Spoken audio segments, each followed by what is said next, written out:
The potential ban, and it is just a potential ban, was passed as part of that foreign aid bill signed by President Biden after it went through the House and Senate. It requires the Chinese parent company of TikTok, ByteDance, to either divest by January 2025 or face a total ban in the United States. TikTok is an important space for millions of content creators. Some have built a following, and they depend on the app for their livelihood. People like Jackson Gosnell.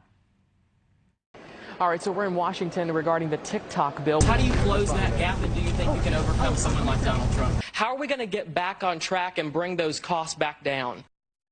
Jackson at work there. He makes videos about news and politics, and he has interviewed several presidential candidates. He has nearly 140,000 subscribers and counting. Jackson is with us now. Hey there, welcome back. It's nice to see you. What does TikTok mean to you? If it were to go away, what would be your plan then, Jackson?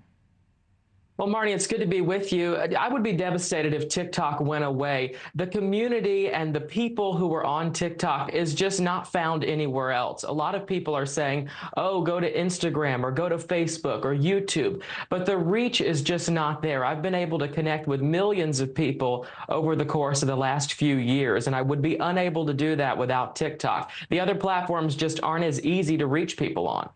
You know, you've interviewed, as I mentioned, a lot of influential people, presidents as well. There's a national security concern with TikTok. That's why it went through the House and Senate, why President Biden signed it, propaganda from China. As a journalist and as you interview these folks, is that a concern of yours as not only a journalist but a TikTok influencer and user?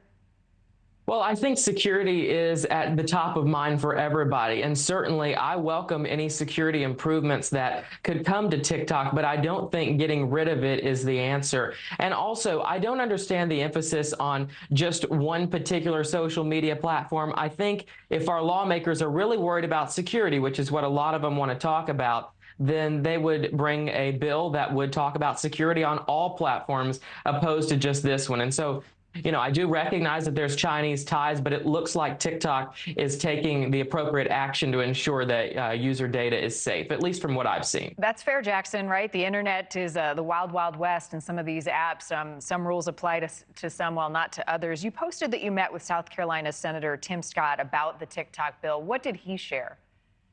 So I met with his staff along with Lindsey Graham's staff. We talked about how I felt as a South Carolinian about the legislation. I wasn't able to get a good feel for what Tim Scott's thoughts were from his office on the legislation, but Lindsey Graham's office seemed pretty opposed to TikTok, and they cited that the senator is subject to information that perhaps the rest of us is not, with, you know, him being a senator and us not being privy to some of the information that lawmakers receive.